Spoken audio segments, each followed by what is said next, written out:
नमस्कार दोस्तों, आज के हमारे इस वीडियो में हम आपके लिए भगवान श्री कृष्ण की रक्षाबंधन की एक बहुत पौराणिक कहानी लेकर आए हैं। महाभारत काल के समय की बात है। भगवान श्री कृष्ण की श्रुतिदेव नाम की एक चाची थी, जिनके बहुत मन्नतों के बाद शिशुपाल नाम का पुत्र प्राप्त हुआ। लेकिन शिशुपाल जन्म से ही बहुत बीमार रहता था। उसकी बीमारी इतनी बढ़ गई थी कि जल्द ही उसकी मृत्यु हो जाती। तभी श्रुतिदेव के घर एक ब्राह्मण आए और बोले, तुम्हारा पुत्र शिशुपाल किसी महान व्यक्ति के स्पर्श से ठीक हो सकता है, परंतु जो व्यक्ति इसे ठीक करेगा वही इसकी मृत्यु का कारण बनेगा। यह सुनकर श्रुति देवी घबरा गई कि उसका बेटा ठीक होकर भी मृत्यु के करीब हो जाएगा, परंतु वो अपने पुत्र को स्वस्थ करने का प्रयास करती रही। एक दिन भगवान श्री कृष्ण श्रुति देवी के घर आए और उन्होंने शिशुपाल को अपनी गोद में उठा लिया। इसके बाद शिशुपाल एकदम स्वस्थ हो गया। शिशुपाल के ठीक होने की खुशी के साथ ही श्रुति देवी को ये भी डर था कि अब श्री कृष्ण के हाथों ही शिशुपाल की मृत्यु होगी। वो हाथ जोड़कर भगवान श्री कृष्ण से विनती करने लगी, हे केशव, हे माधव, शिशुपाल की सभी गलतियां माफ करने का आप मुझे वचन दें। तब भगवान श्री कृष्ण ने श्रुति देवी से वादा किया कि वो शिशुपाल की 100 गलतियां माफ कर देंगे, लेकिन 100 गलतियों के बाद उसकी कोई भी गलती माफी नहीं पाएगी।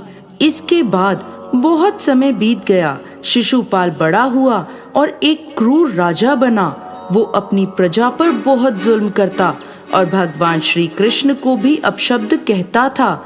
ना चाहते हुए भी भगवान श्री कृष्ण उसकी सभी गलतियां माफ कर देते थे, परंतु अब शिशुपाल अपनी 100वीं गलती कर चुका था। एक दिन एक भरी सभा में, जहां भगवान श्री कृष्ण भी मौजूद थे, शिशुपाल सबको अपना अहंकार दिखाने लगा। यहाँ तक कि उसने भगवान श्री कृष्ण को निचला जानकर लोगों पर जुल्म करने को उत्तम बताया। एक राजा के मुंह से ऐसी बात सुनकर भगवान श्री कृष्ण क्रोधित हो गए और उन्होंने सुदर्शन चक्र को आज्ञा दी और सुदर्शन चक्र ने शिशुपाल का वध कर दिया। जैसे ही भगवान श्री कृष्ण ने अपना सुदर्शन चक्र छोड़ा तो उनकी उंगली में चोट लग गई।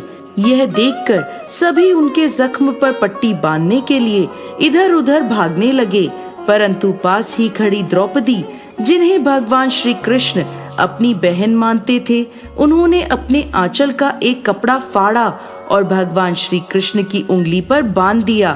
तब भगवान श्री कृष्ण ने इसे बहन का भाई के प्रति स्नेह जानकर उनसे वादा किया कि वो अपनी बहन के द्वारा बांधे गए इस रेशम के कपड़े के बदले अपनी बहन द्रौपदी की सारी उम्र रक्षा करेंगे।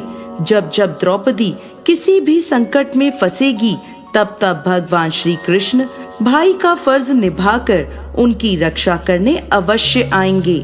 उसी दिन से रक्षाबंधन का यह त्योहार भाई बहन के रिश्ते का प्रतीक माना जाने लगा।